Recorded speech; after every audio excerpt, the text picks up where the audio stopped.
আজকে যেই সিরিজ তোমাদের সামনে এক্সপ্লেন করতে চলেছি সেটা দেখার পরে তুমি একেবারে পাগলা হয়ে যাবে। সিরিজের নাম হচ্ছে গ্যাংসল্যান্ড। আর নাম শুনে বুঝতে পারছো যে আজকের এক্সপ্লেন কোন লেভেলের হতে চলেছে। স্বর্ণের বার ডাকাতি, কোকেন ডাকাতি, এমনকি মাফিয়ার বাড়িতেও এরা লুট করতে ছাড়ে না। ভাই রে ভাই, আজকের এই সিরিজের যে কি ইন্ট্রো দেবো আমি নিজেও বুঝতে পারছি না। জাস্ট এতটুকু বলবো, হাতে সময় নিয়ে সিরিজটা দেখা শুরু করো। আমি তোমাদেরকে কথা দিয়ে বলছি, ভিডিওটি তোমাদেরকে একটু নিরাশ করবে না। তো চলো আর বেশি বক বক না করে শুরু করি আজকের এক্সপ্লেনেশন। দাঁড়াও, সিরিজ শুরু করার আগে তোমাদের কাছে আমার আজকে ছোট্ট একটা রিকোয়েস্ট রয়েছে। যারা আজকেও সাবস্ক্রাইব করতে ভুলে গেছো তাদের কাছে অনুরোধ থাকবে এই অস্থির সিরিজের জন্য একটা করে সাবস্ক্রাইব করে দেওয়ার জন্য। তো চলো এবার শুরু করি সিরিজের এক্সপ্লেনেশন।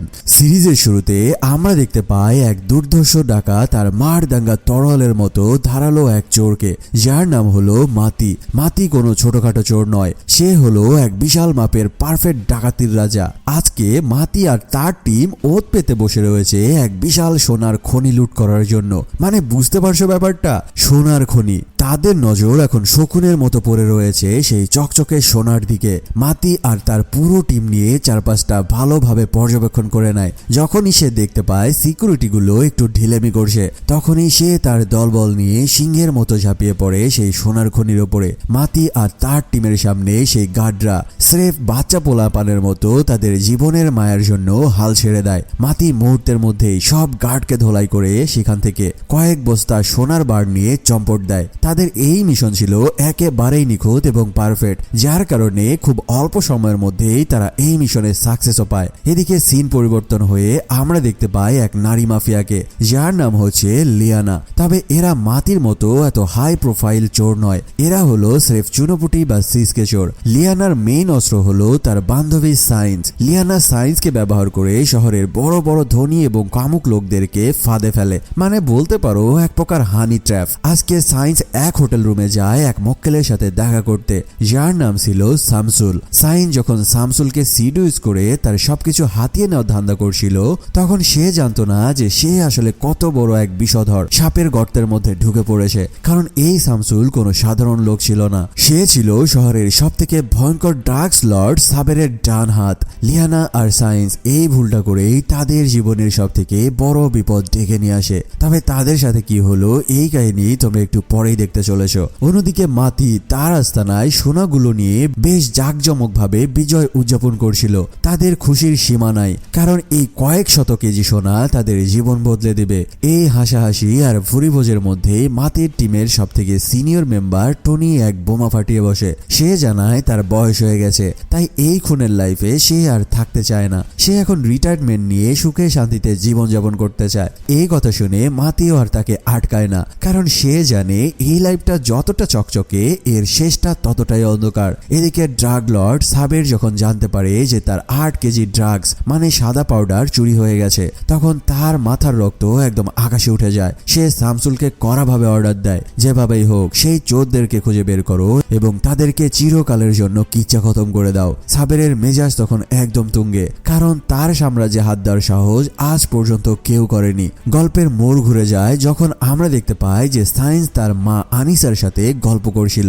সায়েন্স যখন আদর করে তার বিড়ালটাকে খাবার খাওয়াতে যায়, তখনই আচমকা সেখানে কয়েকজন লোক চলে আসে এবং ফিল্মি কায়দায় তাকে কিডন্যাপ করে নিয়ে চলে যায়। এই কিডন্যাপাররাই ছিল সাবেরের পাঠানো সেই ভয়ঙ্কর চালাপালা। এদিকে আবার দেখা যায় যে একই সময়ে লিয়ানার চামচা বাকারি সেই চুরি করা ড্রাগস গুলো বিক্রি করতে গিয়েছিল এক নিগ্রো গ্যাংস্টারের কাছে, কিন্তু সেই গ্যাংস্টার ছিল তার থেকেও বড় হারামি। তারা বাকারিকে ভয় দেখিয়ে সব ড্রাগস গুলো ছিনিয়ে নেয় এবং তাকে লাথি মেরে সেখান থেকে বের করে দেয়। শেষে আমরা একটা বিশাল টুইস্টও দেখতে পাই। সায়েন্সের মা আনিশা কান্নাকাটি করতে করতে একজন ব্যক্তির কাছে যে সাহায্য চায়। সে বলতে থাকে যে তার মেয়েকে কোন গ্যাংস্টার জানি তুলে নিয়ে গেছে। তখন এখানে দেখা যায় যে এই ব্যক্তিটি আর কেউ নয়, বরং আমাদের মুভির হিরো মাতি। আর সব থেকে বড় ব্যাপার হচ্ছে যে মাতি আর আনিশা আসলে আপন ভাই বোন, অর্থাৎ গ্যাংস্টারের লোকজন সায়েন্স নামের যেই মেয়েটিকে কিডন্যাপ করে নিয়ে গেছে।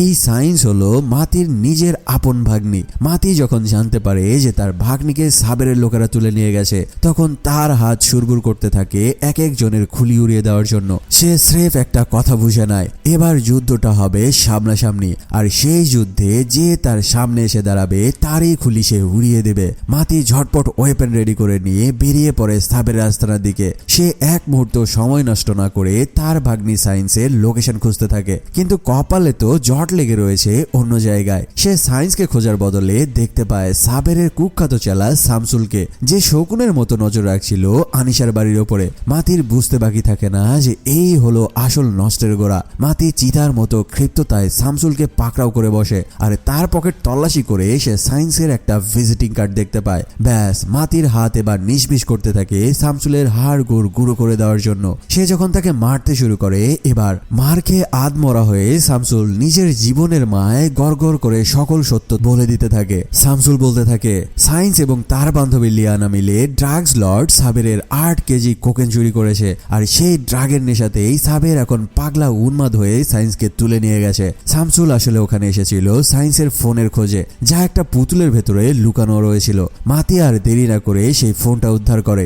এরপর সে সরাসরি ফোন লাগায় জমের দুয়ারের রাজা সেই ড্রাগস লর্ড সাবেরকে। মাতি একদম সাটান ভাবে জানিয়ে দেয়, তোর মাল তোকে আমি ফেরত দিয়ে দেব, তবে মনে রাখিস যদি আমার ভাগ্নির গায়ে একটা আঁচড় পর্যন্ত লাগে তবে তুই যে কোন গ্যাংস্টার সেটা আমি ভুলে যাব, এমনকি তোর পুরো ড্রাগের সাম্রাজ্য আমি শ্মশান বানিয়ে দেব। এরপরে সে শামসুলকে একটা কড়া ওয়ার্নিং দিয়ে ছেড়ে দেয়, আর নিরাপত্তার জন্য তার বোন আনিসাকে নিজের বাড়িতে পাঠিয়ে দেয়। এখন মাতির মেইন টার্গেট হলো সেই চোর লিয়ানা। মাতি খবর পেয়ে যায় লিয়ানার আস্তানার লোকেশন। সে মুখে এক ভয়ঙ্কর মুখোশ পরে একাই হানা দেয় লিয়ানার ডেরায়। সেখানে গিয়ে সে লিয়ানাকে একদম কোণঠাসা করে ফেলে, আর তাকে বলতে থাকে যে বল সেই ড্রাগস গুলো কোথায় রেখেছিস। কিন্তু লিয়ানা কাঁপতে কাঁপতে জানায় মাল তো এখন তার হাতে নাই, সেই মালগুলো ইতিমধ্যে অন্য একজন গ্যাংস্টার তাদের কাছ থেকে ছিনিয়ে নিয়েছে। এদিকে যখন মাতি লিয়ানার চামচাদের জেরা করছিল, ঠিক তখনই সেখানে আচমকা এন্ট্রি নেয় সেই ভয়ঙ্কর নিগ্রো গ্যাংস্টাররা। তারা ভেবেছিল বাকারির কাছে হয়তো আরো মাল রয়েছে, তাই তারা এলোপাথারি গুলি চালাতে শুরু করে তাদের ওপরে। পুরো আস্তানা তখন রণক্ষেত্রে পরিণত হতে থাকে। মাতি দেখলো পরিস্থিতি তার হাতের বাইরে চলে যাচ্ছে। সে তখন লিয়ানার সামনে নিজের পরিচয় উগলে দেয়। সে বলতে থাকে যে সে আসলে সায়েন্সের মামা, এবং সায়েন্সকে বাঁচানোর জন্যই সে এই ড্রাগসগুলোকে উদ্ধার করতে এসেছিল।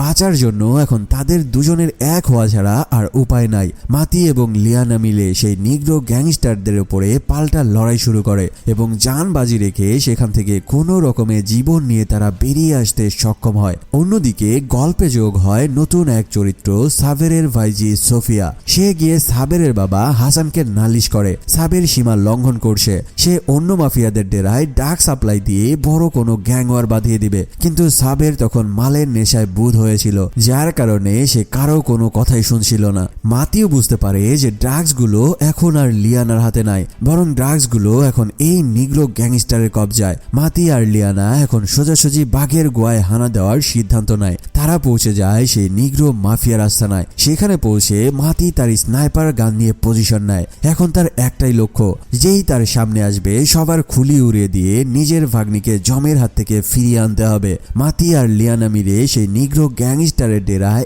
এমন ভাবে হানা দেয় যে তারা সেটা বুঝতেও পারেনি। মাতি এক একজনকে স্নাইপার শট দিয়ে খুলি উড়িয়ে দিতে থাকে, আর একে একে সকল গ্যাংস্টারের চালা পেলাদেরকে কিল করতে থাকে। খুব অল্প সময়ে মাতি তার কৌশল খাটিয়ে সেই নিগ্রো গ্যাংস্টারের সকল লোকদের খুলি উড়িয়ে দেয়, এবং সাবেরের সেই ড্রাগস উদ্ধার করে নিয়ে আসতে সক্ষম হয়। শুধু ড্রাগস উদ্ধার করে সে ক্ষান্ত হয় না, বরং সেই মালের ছবি তুলে সরাসরি পাঠিয়ে দেয় ড্রাগস লর্ড সাবেরের কাছে। মানে মাতিও তাকে বুঝিয়ে দেয় যে বেটা, তুই যেই জিনিসটা নিয়ে উদ্বিগ্ন হয়ে রয়েছিস তোর কলিজা এখন আমার হাতে। কিন্তু সেখান থেকে বের হওয়ার সময়ে নিগ্রো মাফিয়ার পুরো দল বলে সে মাতির রাস্তা আটকে দাঁড়ায়। সেখানে তখন কয়েক ডজন বন্দুক মাতির দিকে তাক করা ছিল, কিন্তু মাতি তো আর কাঁচা খেলোয়াড় নয়। সে তার তীক্ষ্ণ বুদ্ধি খাটিয়ে সেই নিগ্রো লিডারের ছেলেকে জিম্মি করে ফেলে। এটা দেখে গ্যাংয়ের লোকজন একেবারে মূর্তির মতো দাঁড়িয়ে যায়। মাতি সেই ছেলেকে গান পয়েন্ট করে বুক ফুলিয়ে বীরের মতো সেখান থেকে বেরিয়ে আসে।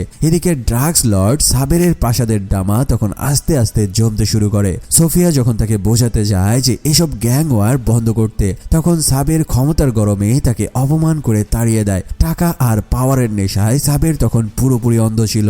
সে নিজের কায়দাতেই সাম্রাজ্য চালাতে চাচ্ছিল। সোফিয়া উপায় না দেখে সরাসরি সাবেরের বাবা হাসানকে গিয়ে সবকিছু বলতে থাকে। হাসান যখন শোনে যে সাবের অন্য মাফিয়াদের মালের উপরে নজর দিয়েছে, তখন সে নিজেই এই ঝামেলা মেটানোর জন্য মাঠে নামার সিদ্ধান্ত নেয়। সেই রাতের বেলা মাতি তার বোন আনিসাকে ফোন করে কথা দেয় সে তার জীবনের বিনিময় হলেও তার ভাগ্নিকে উদ্ধার করে আনবে। মাতি আর লিয়ানা এবার একটা বারে বসে নিজেদের মধ্যে পরিচয় করছিল। লিয়ানা বুঝতে পারে যে এই মাতি নামের লোকটা সির্ফ একজন ডাকাত নয়, সে হলো বিপদের সময়ে ঢাল হয়ে দাঁড়ানো এক অকুতভয় যোদ্ধা। ঠিক তখনই সাবেরের থেকে তাদের লোকেশন চলে আসে। শুরু হয় এবার আসল খেলা। পরদিন সকালে মাতি এবং লিয়ানা পৌঁছে যায় সাবেরের দেওয়া সেই নির্জন জায়গায়। সেখানে তাদের স্বাগতম জানায় সেই হারামি লোকটা শামসুল। মাতি আর সাবের যখন মুখোমুখি হতে থাকে তখন বাতাস এবং আবহাওয়া আস্তে আস্তে গম্ভীর হতে থাকে। মানে মনে হচ্ছিল যে এখনই বোধহয় ভয়ঙ্কর রণক্ষেত্র শুরু হবে। তবে এই সব কিছু শুরু হওয়ার আগে মাতি বলতে থাকে,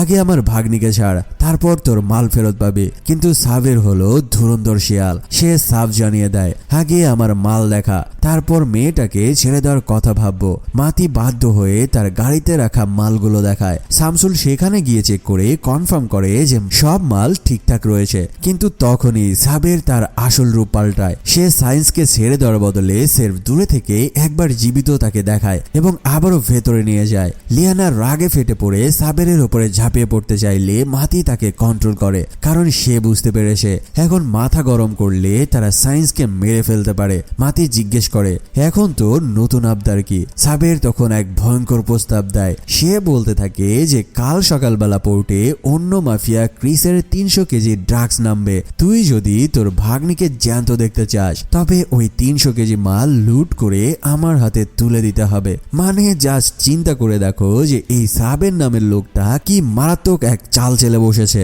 মাতিও বুঝতে পারে যে সে এক বিশাল ফাঁদে পা দিতে চলেছে, কিন্তু ভাগ্নির জীবন রক্ষা করার জন্য এখন তাকে এই কাজটা করতেই হবে। পরদিন মাতি তার পুরো টিমের সদস্যদের ডেকে একটা জরুরি মিটিং এ বসে। সে তার টিমকে সবকিছুই খুলে বলে যে কেন সে এই 300 কেজি ড্রাগস লুটের মিশনে নামতে বাধ্য হচ্ছে। মাতি তার টিমের উদ্দেশ্যে বলে, দেখ ভাই, এটা সেফ একটা ডাকাতি না, এটা আমার পরিবারের সম্মান এবং জীবনের লড়াই। তোরা কি আছিস আমার সাথে? মাতির টিমও তার লিডারের জন্য জান দিতে প্রস্তুত। শুরু হয়ে যায় তাদের ভয়ঙ্কর মিশনের প্ল্যানের প্রস্তুতি। এদিকে সাবেরের প্রাসাদে আচমকা এসে হাজির হয় তার বাবা হাসান। হাসান এসে সাবেরকে কড়া হুঁশিয়ারি দিয়ে বলতে থাকে সে যেন ক্রিসের মালের ওপরে হাত না দেয়। কিন্তু হাসান কেন এই ক্রিসের ওপরে এতটা দয়া দেখাচ্ছে? এখানেও একটা বিশাল কাহিনীও লুকিয়ে রয়েছে। আসলে হাসান নিজের দেশে এক বড় রকমের অপরাধ করে ফেসে গিয়েছিল। তখন এই ক্রিস নামের গ্যাংস্টার এসে তার নিজের জীবনের ঝুঁকি নিয়ে জামিনদার হয়ে হাসানকে জেল থেকে ছাড়িয়েছিল। হাসান সে বেইমানি করতে চায় না, এই জন্যই সে তার ছেলেকে বারবার বারণ করছিল। তার থেকে ভয়ঙ্কর ব্যাপার হলো যে এই ক্রিস কিন্তু কোনো সাধারণ গ্যাংস্টার নয়। যদি সাবের তার সাথে পাঙ্গা নিয়ে বসে তবে তার জানও চলে যেতে পারে। কিন্তু সাবের ক্ষমতার লোভে তখন অন্ধ ছিল। সে তার বাপের কথাকে বুড়ো আঙুল দেখিয়ে শামসুলকে অর্ডার দেয়, মাতিকে বল কাজ চালিয়ে যেতে, কোনো রকমের থামাথামি নাই। এরপর নিজের রাগ ঝাড়তে সে জিমের ভেতরে এক প্রতিপক্ষকে কুত্তার মতো পিটিয়ে নিজের মনের ঝাল মেটায়। অন্যদিকে মাতি আর লিয়ানার টিম এক টেবিলে বসে ডিসকাস করছিল। 300 কেজি ড্রাগস লুট করার জন্য তারা মাস্টার প্ল্যান তৈরি করছিল। মাতি জানে কিজের মতো এক ভয়ঙ্কর গ্যাংস্টারের মালে হাত দেওয়া মানে বাঘের খাঁচায় হাত দেওয়ার সমান, তাই প্রতিটা মুভমেন্ট হতে হবে একেবারেই নিখুঁত। ঠিক ওই সময়ে হাসান তার ভাইজি সোফিয়াকে ডেকে একটা দামি নেকলেস উপহার দেয়। হাসান বুঝতে পেরেছে যে তার সময় ফুরিয়ে আসছে। সে সোফিয়াকে বলতে থাকে, আমি মরে গেলে এই সাম্রাজ্যের ভার তুই নিবি। সোফিয়া অবাক হয়ে বলতে থাকে যে চাচা, সাবের ভাই থাকতে কেন আমি এই সাম্রাজ্য সামলাবো? হাসান তখন দীর্ঘশ্বাস ফেলে বলে, সাবের স্রেফ একটা জানোয়ার, সে ধ্বংস ছাড়া আর কিছুই বোঝে নয়। এই গদি তোর জন্যই পারফেক্ট। এরপর থেকে শুরু হয় সাবেরের আসল কুৎসিত রূপের প্রদর্শনী। রাতে বাড়ি ফিরে সে দেখতে পায় যে তার স্ত্রী লিসা একজন পুরুষের সাথে কথা বলছে। সাবেরের সন্দেহবাতিক মন মুহূর্তের মধ্যে জ্বলে ওঠে। সে ওই লোকটাকে ভয় দেখিয়ে সেখান থেকে বের করে দেয় এবং তার স্ত্রীর উপরে অমানবিক নির্যাতন শুরু করে। লিসার আত্মচিৎকারে পুরো বাড়ি তখন থরথর করে কাঁপছিল। ভাগ্যিস সেখানে তাদের ছোট্ট বাচ্চাটা চলে আসে, নইলে সেদিনই হয়তো লিসার কিচ্ছাও সে খতম করে দিত।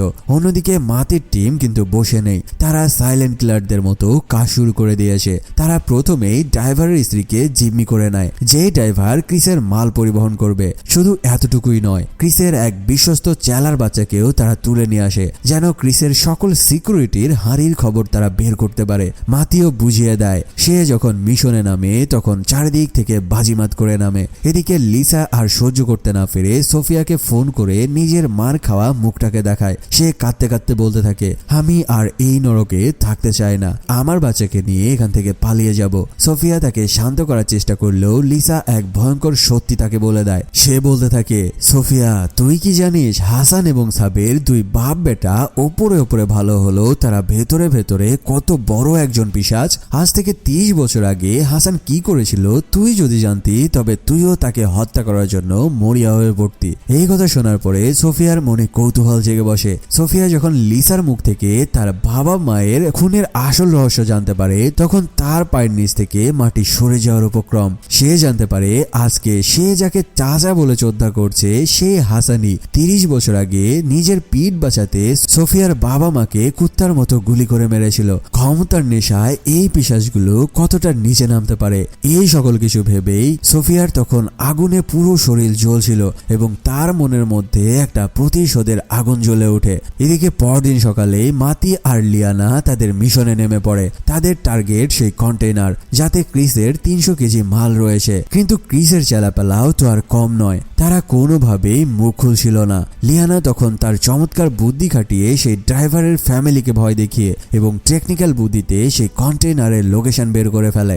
মাতি আর তার টিম বাজ পাখির মতো সেই কন্টেইনারের উপরে ঝাঁপিয়েও পড়ে এবং চোখের পলকেই সেটাকে হাইজ্যাক করে নিয়ে আসে তাদের নিজের গুদামে। কিন্তু খেলাকে তার থেকেও এক কাটিয়ে পড়ে। সে কন্টেইনারের ভেতরে আগে থেকেই আলাদা একটা জিপিএস লাগিয়ে রেখেছিল। মাতি এবং তার টিম যখন গুদামের ভেতরে এসে কন্টেইনারের মুখ খুলে তারা শুধু ভেতরে কয়েক হাজার পুতুল দেখতে পায়, তখন তারা থতমত খেয়ে যায়। মাতি ভাবতে থাকে যে ক্রিস কি তাহলে তাদের সাথে ধোঁকা দিল, কিন্তু মাতিও অভিজ্ঞ এক শিকারী। সে বুঝতে পারে যে এই পুতুলের মধ্যে আসলে কি রয়েছে সেটা দেখা উচিত। এবার সে একটা করে পুতুলের পেট কাটতেই ভেতর থেকে সেই লুকানো ড্রাগস গুলো বের হতে থাকে। মাতি চিৎকার করে সবাইকে বলতে থাকে, সকল পুতুলগুলো কন্টেনার থেকে বের করে গাড়িতে তোল এবং তাড়াতাড়ি তোল। ঠিক তখনই সেখানে জমের মতো এসে হাজির হয় ক্রিসের ডজন খানেক বডিগার্ড। শুরু হয় দুই পক্ষের মধ্যে ভয়ঙ্কর রক্তক্ষয়ী যুদ্ধ।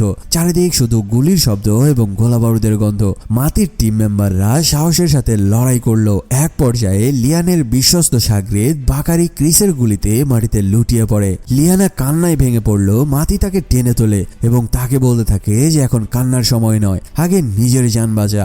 এরপর মাতি তার অসাধারণ ড্রাইভিং এবং গান ফাইট স্কিল দিয়ে সেই নরক থেকে 300 কেজি মাল নিয়ে কোনো রকমে বেরিয়ে আসতে সক্ষম হয়। মাতি যখন লিয়ানাকে সান্ত্বনা দিচ্ছিল ঠিক তখনই সেই হারামি শামসুলের ফোন আসে। সে তাদেরকে একটা ঠিকানা দিয়ে মাল নিয়ে সেখানে পৌঁছে যেতে বলে এবং সেখানেই তার ভাগ্নিকে ফেরত দেওয়া হবে। কিন্তু মাতি জানতো না যে বাকারি আসলে মারা যায়নি, তাকে ক্রিস জ্যান্ত ধরে নিয়ে গিয়ে পশুর মতো টর্চার করছিল, যেন তাকে টর্চার করে মালগুলো কোথায় গেছে তার সকল তথ্য জানতে পারে। অন্যদিকে সোফিয়া তখন একটা দোটানায় পড়েছিল। সে জানতে পারে যে সে বর্তমানে প্রেগনেন্ট আর তার বাচ্চার বাবা হচ্ছে একজন জজ সাহেব। কিন্তু সে বুঝতে পারে এই ক্রিমিনাল ফ্যামিলিতে তার বাচ্চার কোনো ভবিষ্যৎ নাই। সে তখন এক ভয়ঙ্কর সিদ্ধান্ত নেয়। সে হাসানের কাছে গিয়ে বলতে থাকে যে চাচা, আমি আপনার এই সাম্রাজ্যের গদিতে বসতে রাজি রয়েছি। হাসান তো তখন মহা খুশি। সে ভাবছে সোফিয়া হয়তো তার অনুগত হয়ে গেছে, মানে হাসান যেটা বলবে সোফিয়া সেটাই শুনবে। কিন্তু সে তো বুঝতে পারছে না সোফিয়া আসলে তার পুরো সাম্রাজ্যের খুঁটি উপড়ে ফেলার জন্য বিষধর সাপ হয়ে তার গর্তে ঢুকছে মাত্র। সবাই ধরেই নিয়েছিল সোফিয়া হয়তো হাসানের অনুগত হয়ে গেছে, কিন্তু আসলে সে ভেতরে ভেতরে হাসানের জন্য খবর খুঁড়ছিল। সোফিয়া সোজা চলে যায় লিসার কাছে আর তাকে মরণ কামড় দেওয়ার শেষ প্ল্যানটাও বলতে থাকে। সে চায় ক্রিসকে এটা বোঝাতে যে তার 300 কেজির মাল সাবের নয়, বরং খোদ হাসানই চুরি করেছে। লিসা ভয় পেলেও সোফিয়া তাকে বলতে থাকে, রক্তের বদলা আমি রক্ত দিয়েই নেব, এই পিশাচদের কিচ্ছা এবার আমি খতম করেই ছাড়বো। এদিকে সেই কুচক্রি শামসুল আর মাতি এবার মুখোমুখি হয়। মাতি 300 কেজি ড্রাগসের সেই পুতুলগুলো শামসুলের হাতে তুলে দেয়, কিন্তু সাবেরের এই বেঈমান জেলাগুলো কি এত সহজে ভালো মানুষ হতে পারে? শামসুল মাল হাতে পেয়ে লিয়ানাকে গুলি করে মারতে চলে যায়, কিন্তু বাঘের উপরে টেক্কা দেওয়ার লোক দুনিয়াতে খুবই কমই রয়েছে। মাতি আর লিয়ানা আগেই জানতো যে এই শামসুল তাদের সাথে বেঈমানি করবে, তাই তারা কোনো সুযোগ না দিয়ে পাল্টা হামলা চালিয়ে শামসুলের সকল গুন্ডাদেরকে মাটিতে একে একে টপকে দিতে থাকে এবং সেখান থেকে সায়েন্সকে উদ্ধার করে বীরের মতো বেরিয়ে আসে। পরদিন সকালে মাতি লিয়ানাকে তার আস্তানে পৌঁছে দেয়। সেখানে লিয়ানার টিমের সবাই সায়েন্সকে ফিরে পেয়ে আনন্দে আত্মহারা হতে থাকে। মাতিও মনে মনে বেশ স্বস্তি পায়, কিন্তু তখনই খবর আসে তাদের সেই ধরা পড়া সাথী বাকারি এখনো বেঁচে রয়েছে আর এক হাসপাতালে তাকে বন্দি করে রাখা হয়েছে। এটা শুনে লিয়ানাও শপথ নেয় যেভাবেই হোক সে তার বন্ধু বাকারিকে জমের দুয়ার থেকে ফিরিয়ে আনবে। অন্যদিকে ড্রাগ লর্ড সাবেলের কপাল এবার পুড়তে শুরু করে। হাসানের বিশ্বস্ত বডিগার্ড ডেনিস এসে সাবেরকে একরকম ঘাড় ধরে টর্চার করে তার বাপের সামনে নিয়ে যায়। হাসান সাবেরের উপরে প্রচন্ড ক্ষিপ্ত। সে সবার সামনে ঘোষণা করে, তুই আমার আজ থেকে ত্যায্য পুত্র, আমার এই সাম্রাজ্য এবং গদি সামলাবে সোফিয়া। সাবের তখন রাগে গজগজ করছিল, তবে তার বাপের সামনে সে আর কোনো কথা না বলে সেখান থেকে চলে আসে। তখনই সেখানে ক্রিসের লোকেরা আতর্কিত হামলা চালায় আর পুরো আস্তানা রণক্ষেত্র পরিণত হতে থাকে। সোফিয়া এই সুযোগেরই অপেক্ষা করছিল। সে হাসানকে গিয়ে উল্টা বুদ্ধি দেয়। সে বলতে থাকে যে চাচা, ক্রিসের মাল ফেরত দেওয়ার কোনো দরকার নাই, ক্রিস যদি বেশি বাড়াবাড়ি করে তবে আমি তাকে সামলে নেব। হাসান ও সোফিয়ার এই ছলনাময় কথায় পা দিয়ে দেয়। এদিকে হাসানের লোকজন সাবেরকে একরকম দেশান্তরী করার জন্য মরক্কোর টিকিট ধরিয়ে দেয়, কিন্তু সাবের হলো একটা জাত শয়তান। সে টিকিট ছুঁড়ে ফেলে দিয়ে বলতে থাকে যে আমি এই সাম্রাজ্য ছেড়ে কোথাও যাব না, দেখি আমাকে কে আটকায়। গল্পের সব থেকে বড় টুইস্ট আসে তখন যখন সোফিয়া আড়ালে ডেনিসকে এক ভয়ঙ্কর অর্ডার দেয়। সে বলতে থাকে, ডেনিস, সময় এসে গেছে, এবার সাবের আর হাসানের চ্যাপ্টার ক্লোজ করতে হবে। মানে এই ডেনিস নামের লোকটা হাসানের বিশ্বস্ত চালা হলো, বর্তমানে সে সোফিয়ার কাছে হাত মিলিয়েছে। সোফিয়া বলতে থাকে, আর কোনো দয়া মায়া নয়, সেফ তাদের খুলি উড়িয়ে দিবি। সোফিয়া তার বাবা মায়ের আত্মার শান্তির জন্য এই পুরো মাফিয়া সাম্রাজ্যকে রক্তে ভিজিয়ে দেওয়ার শপথ নেয়। এদিকে হাসপাতালের এই সাদা বারান্দা এখন রক্তের নেশায় লাল হতে চলেছে। একদিকে মাতি তার ভাগ্নি সায়েন্সকে তার বোন আনিশার কাছে পৌঁছে দেয়। আনিশা তার মেয়েকে ফিরে পেয়ে যেন আকাশের চাঁদ হাতে পেয়েছে। সে মাতির কাছে হাত জোর করে কৃতজ্ঞতা জানিয়ে তাকে ধন্যবাদ জানায়, কিন্তু মাতি বুঝতে পারে যে এই শান্তি তাদের খুব বেশিক্ষণ স্থায়ী হবে না। ঠিক তখনই মাতির ফোনে এক অচেনা নাম্বার থেকে কল আসে। কলটা ছিল খোদ সেই বুড়ো শিয়াল হাসানের। হাসান মাতিকে হুকুম দেয়, লিয়ানা কোথায় রয়েছে জলদি করে বল। সিসিটিভি ক্যামেরায় তার সকল কীর্তি ধরা পড়েছে। প্রমাণ মুছতে হলে ওই মেয়েটাকে আমাকে এখন হত্যা করতে হবে। মাতিও বুঝতে পারে লিয়ানা এখন জমের দুয়ারের সামনে দাঁড়িয়ে রয়েছে, তাই সে এক মুহূর্ত দেরি না করে বাইক নিয়ে দৌড় লাগায় হাসপাতালের দিকে। হাসপাতালে লিয়ানা যখন পৌঁছায় তখন সে দেখতে পায় যে বাকারি তখন মারা গেছে। বাকারি আসলে মারা যায়নি, তাকে নৃশংসভাবে খুন করেছে হাসানের সেই ভাড়াটে খুনি ডেনিস। লিয়ানা রাগে হিতাহিত জ্ঞান হারিয়ে ডেনিসের ওপরে ঝাঁপিয়ে পড়ে, কিন্তু এই ডেনিস ছিল ট্রেনিং প্রাপ্ত একজন অ্যাসাসিন। সে উল্টা লিয়ানাকে মুহূর্তের মধ্যেই কোণঠাসা করে ফেলে। ঠিক যখন ডেনিস লিয়ানার কিচ্ছা খতম করতে যাবে তখনই দেবদূতের মতো এসে সেখানে হাজির হয় মাতি। শুরু হয় এক বিধ্বংসকারী ফাইট। মাতি তার পেশিবহুল হাত দিয়ে ডেনিসকে এমন ধোলাই শুরু করে যে নিজের জান বাঁচাতে অগত্যে ডেনিস সেই জায়গা থেকে পালিয়ে যায়। অন্যদিকে এক রেস্টুরেন্টে বসে সোফিয়া আর ক্রিস এক ভয়ঙ্কর ডিল করছিল। সোফিয়া ক্রিসকে উস্কে দিয়ে বলে, হাসানি তোমার মাল চুরি করেছে, আমি তোমাকে সাহায্য করব তোমার মাল ফেরত পেতে, আর যদি না পারি তবে তোমার যা ইচ্ছা তুমি হাসানের সাথে করতে পারো। সোফিয়া আসলে তলে তলে হাসানের পুরো সাম্রাজ্যটাই ক্রিসের হাতে তুলে দিয়ে হাসানকে একা করে দিতে চাচ্ছিল। মাতি যখন লিয়ানকে বাঁচাতে ব্যস্ত, এদিকে তখন আনিসা তার মেয়ে সায়েন্সকে নিয়ে বাড়ি ফিরছিল। ঠিক তখনই সে দেখতে পায় রাস্তার মাঝখানে জমদূত হয়ে ডেনিস তাদের জন্য ওত পেতে বসে রয়েছে। আনিসা নিজের এবং তার মেয়ের জীবন বাঁচানোর জন্য দৌড়াতে শুরু করে। শুরু হয় এক রুদ্ধশ্বাস ধাওয়া পাল্টা ধাওয়া, কিন্তু এরই মাঝে শহরের বাতাসে একটা বড় রকমের খবর ছড়িয়ে পড়ে। হাসানের সব আইনি সুরক্ষা বা জামিন বাতিল হয়ে গেছে। পুলিশ আর সময় নষ্ট না করে পিলপিল করে হাসানের প্রাসাদে ঢুকে পড়ে এবং সেই এই দাপুটে মাফিয়া ডন হাসানকে স্রেফ চ্যাংদোলা করে অ্যারেস্ট করে নিয়ে গাড়িতে তুলে নেয়। সাবের দূরে দাঁড়িয়ে থেকে এই কাহিনীগুলো তাকিয়ে থেকে দেখছিল, কারণ তার নিজেরও হাত পা তখন বাঁধা ছিল। পরদিন সকালে মাতি আনিসা এবং সায়েন্সকে দুইটা জাল পাসপোর্ট ধরিয়ে দেয়। সে বলতে থাকে, তোমরা এখনই দ্রুত ঘানায় চলে যাও। হাসান আর ক্রিস দুই পক্ষ এখন তোমাদের পেছনে হন্যে হয়ে পড়ে রয়েছে। এখানে 1 সেকেন্ড থাকা মানেও মরণ ফাঁদ। মাতি নিজের ফ্যামিলিকে সেফ জোনে পাঠিয়ে দিয়ে নিজে এবার তৈরি হতে চায় আসল লড়াইয়ের জন্য। ঠিক তখনই সোফিয়া মাতিকে কল করে আর অদ্ভুত এক প্রস্তাব দিয়ে বসে। সে বলতে থাকে, আমি জানি তোমরা এখন পুলিশ আর মাফিয়াদের হিট লিস্টে রয়েছো, আমি তোমাদেরকে বাঁচাতে পারি। মাতি দোটানায় পড়ে যায়। সে ভাবতে থাকে যে যেই মেয়েটা নিজের আপন চাচার গদি উল্টে দিতে পারে, সে কেন একজন ডাকাতকে সাহায্য করতে চায়। সোফিয়া যখন মাতিকে সাহায্যের অফার দেয়, মাতি তখন বলে দেয় যে না, তোমার এই বিষাক্ত দয়ার আমার দরকার নাই। কারণ মাতি জানে এই সকল বড় লোকদের দয়া মানেই হলো নতুন কোনো বিপদের ফাঁদ। মাতি সোজা চলে যায় লিয়ানার কাছে। সে লিয়ানাকে তার পাসপোর্ট ধরিয়ে দিয়ে বলে, লিয়ানা, এই শহর এখন নরকে পরিণত হয়েছে। সায়েন্সকে নিয়ে তুমি দ্রুত কানাডায় চলে যাও, অন্তত তুমি মাফিয়াদের কাছ থেকে নিজের জান বাঁচাতে পারবে। কিন্তু লিয়ানা হলো এক রোখা ঘাড়তারা মেয়ে। সে বলে দেয় যে আমি এখান থেকে কোনোভাবেই যাব না, আমি আমার বন্ধু বাকারার হত্যার প্রতিশোধ নিয়ে তবেই ক্ষান্ত হব। এদিকে সোফিয়ার অবস্থা তখন শখের করাতের মতো। একদিকে সে প্রেগনেন্ট, অন্যদিকে তার প্রতিশোধের নেশা। মাতি শেষমেশ পরিস্থিতি বিবেচনা করে সোফিয়াকে পাল্টা কল দেয়। সে সোফিয়ার অফারটা গ্রহণ করে আর তাকে রাতে দেখা করতে বলে। সোফিয়া এরপর জেলে গিয়ে বুড়ো শয়তান হাসানের সাথে দেখা করে। সে হাসানকে আশ্বস্ত করে বলতে থাকে যে চাচা, আপনি চিন্তা করবেন না, আমি দেশের সব থেকে সেরা চোর মাতিকে হায়ার করেছি, সে আপনাকে এই জেল থেকে বের করে আনবে। হাসান তখন খুশিতে একেবারে ডগমগ। সে ভাবতে থাকে ভাইজি তার জন্য জান দিতে প্রস্তুত। কিন্তু এই পাগলা তো আর জানে না যে সোফিয়া তাকে শেষ করে দেওয়ার জন্য কবর খুঁড়ছে।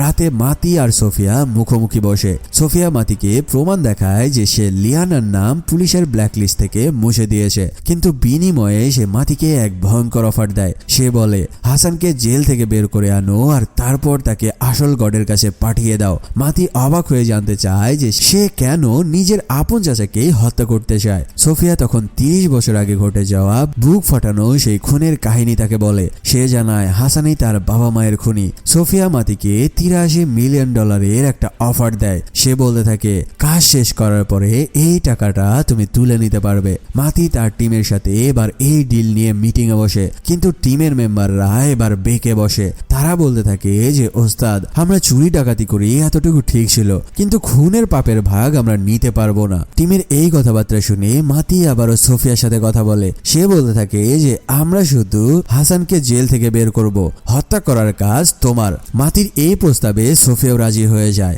এরপর মাতি তাকে বলে দেয় যে টাকাগুলো স্টেশনের লকারে রেখে দিও, কাজ শেষ হলে আমার টিম সেখান থেকে টাকা কালেক্ট করে নেবে। এরপর সোফিয়া চলে যায় সেই ডন ক্রিসের কাছে। সে ক্রিসকে গিয়ে মগজ ধোলাই দিতে থাকে। সে বলে, তোমার 300 কেজির মাল হাসানই চুরি করিয়েছিল, আমি মাতিকে দিয়ে হাসানকে জেল থেকে বের করার ব্যবস্থা করেছি। সে যখন জেল থেকে বের হবে, এবার তুমি তোমার নিজের হাতেই তাকে খুন করতে পারো। সোফিয়া ক্রিসকে রিকোয়েস্ট করতে থাকে সে যেন মাতি বা তার টিমের কোনো ক্ষতি না করে, কারণ হাসানই মাতিকে ব্যবহার করেছিল তোমার ড্রাগসগুলোকে চুরি করার জন্য।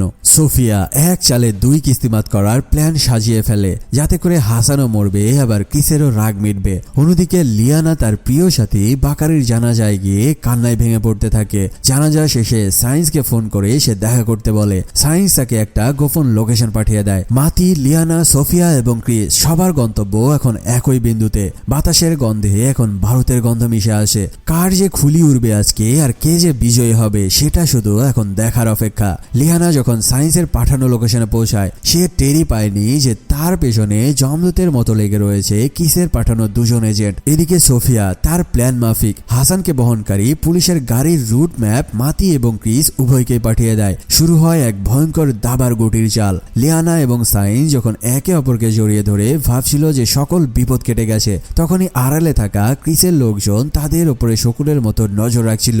মানে অর্ডার পাওয়া মাত্রই তাদেরকে শুট করে মেরে ফেলা হবে। গল্পের মোড় ঘুরে যায় যখন সাবের তার বাপের উকিলের সাথে দেখা করতে যায়। সাবেরকে বলা হয় যে তার বাপের সকল ধন সম্পত্তি নিজের নামে লিখে নিতে, কারণ হাসানের যাবজ্জীবন কারাদণ্ড হবে এটা নিশ্চিত। কিন্তু সই করার আগের মুহূর্তেই সেখানে আচমকা হামলা শুরু হয়ে যায়। সাবের নিজেকে কোন রকমে বেঁচে ওই জায়গা থেকে থেকে পালিয়ে আসে, তবে ওই উকিলকে তারা চেপে ধরে। উকিল নিজের জানের ভয়ে তার সকল সত্যগুলো বলে দেয়। উকিল বলতে থাকে যে সোফিয়া ক্রিস নামক এক মাফিয়ার সাথে হাত মিলিয়েছে হাসানকে চিরতরে দুনিয়া থেকে সরিয়ে দেওয়ার জন্য। সাবেরও বুঝতে পারে যে সোফিয়া আসলে কি উদ্দেশ্য নিয়ে তাদের আস্তানায় ঢুকেছে।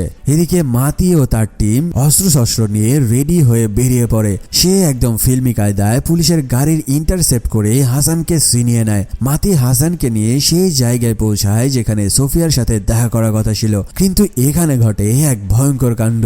সে কথা দিয়েছিল যে মাতি এবং তার টিমকে কোনো হামলা করবে না, তবে সে তার রাগ কন্ট্রোল করতে না পেরে তার ড্রাগসের চুরির প্রতিশোধ নিতে মাতি এবং তার টিমের ওপরে হাজার হাজার চালাপালা নিয়ে ঝাঁপিয়ে পড়ে এবং এলো পাথারি গুলি চালানো শুরু করে। শুরু হয় এক বীভৎস ফায়ার ফাইট। মাতি একা হাতে ক্রিসের সকল বাহিনীকে হেডশট দিয়ে মাটিতে শুইয়ে দিতে থাকে। এই হুলুস্থুলুস কাণ্ডের মাঝেই সাবের সেখানে এন্ট্রি নেয় তার বাপকে বাঁচাতে। ক্রিসের গুলিতে হাসান জখম হলেও সাবের কোনো রকমে তাকে সেখান থেকে আগলে নেয়। মাতি দেখে যে পরিস্থিতি তার নিয়ন্ত্রণের বাইরে চলে যাচ্ছে। সে তার অসাধারণ রণকৌশল খাটিয়ে ক্রিসের অর্ধেক বাহিনীকে একাই ওপরে পাঠিয়ে দিয়ে সেখান থেকে কোনো রকমে ঝড়ের গতিতে বেরিয়ে আসে। কিন্তু মাতির জীবনে আসল কালবৈশাখী ঝড় তখনও বাকি ছিল।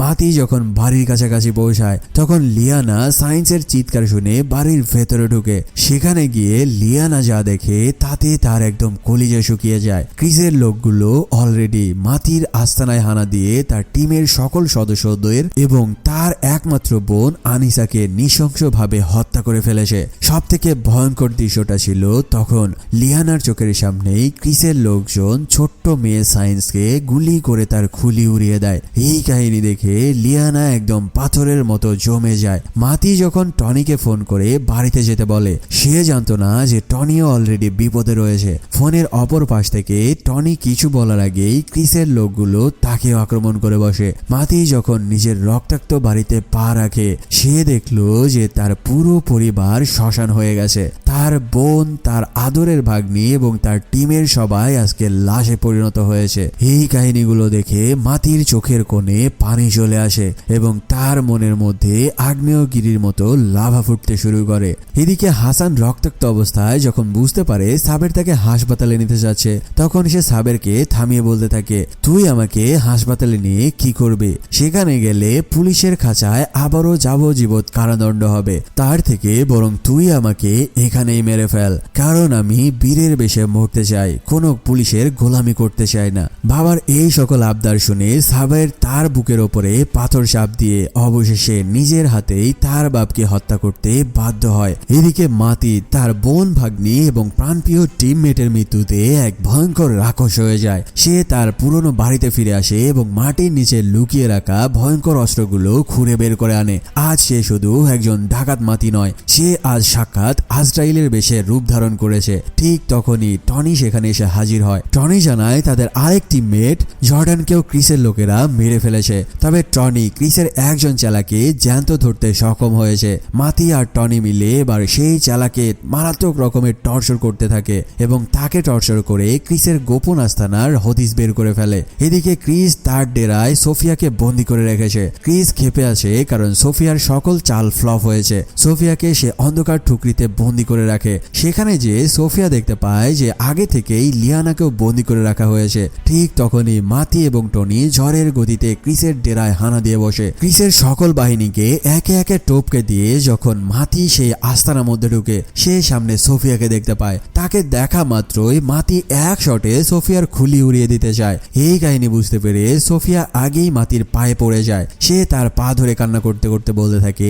যে প্লিজ মাতি, আমার পেটে বাচ্চা রয়েছে, তুমি যদি আমাকে মেরে ফেলো তাহলে আমার এই নিষ্পাপ বাচ্চাটা মারা যাবে। তার এই কথাবার্তা শুনে মাতির মনে দয়া হয়, তাই সে আর সোফিয়াকে না মেরে সেখান থেকে ফিরে আসতে থাকে। কিন্তু তখনই অন্ধকারের মধ্যে থেকে কোথায় থেকে যেন একটা আতর্কিত বুলেট এসে মাতির শরীরের এফর ওফর করে দেয়। আসলে এই গুলিটা কে করলো তার কাহিনী তোমরা সামনে জানতে পারবে। লিয়ানা এই কাহিনী দেখে রক্তাক্ত অবস্থায় মাতিকে দ্রুত সেই জায়গা থেকে হাসপাতালের দিকে নিতে থাকে। অন্যদিকে সোফিয়া নিজেকে সারিয়ে নিয়ে তার শেষ হিসাব চুকাতে চলে যায় সাবেরের সামনে। সে সাবেরের কপালে বন্দুক ঠেকিয়ে চিৎকার করে বলতে থাকে, আমার বাবার খুনি যে তোর বাবা, এই কথা তুই আগে কেন আমাকে বলিসনি? তখন সাবের তাকে বলতে থাকে যে আমি তোমার ভালোর জন্য এই সব কিছু বলি বলিনি, তবে তোমার প্রতিশোধ সফল হয়েছে। আমি নিজের হাতে আমার বাবাকে হত্যা করেছি। এখান থেকে মুভির সিন চলে আসে 5 মাস পরে। চারিদিকের পরিস্থিতি এখন মোটামুটি শান্ত।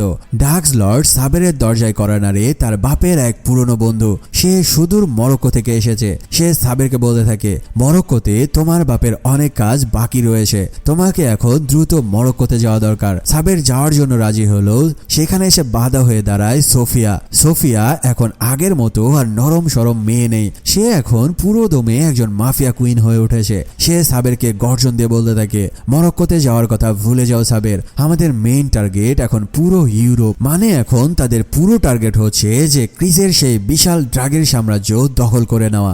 এরপরে আমরা দেখতে পাই হাসপাতালে বেডে শুয়েছিল আমাদের মুভির হিরো মাতি। কিন্তু এই কি কাণ্ড, মাতি বেডে শুয়ে থাকলেও তার হাতে রয়েছে পুলিশের হ্যান্ডকাপ বা হাত করা। মাতি কি তাহলে পুলিশের জালে ধরা পড়ে গেল, নাকি মাতিকে কঠিন প্ল্যান করে সোফিয়া ড্রাগস লুটের দায়ে ফাঁসিয়ে দিয়েছিল? আর সব থেকে বড় প্রশ্ন হলো যে সেদিন অন্ধকারের মধ্যে মাতিকে পেছন থেকে কে গুলি করেছিল?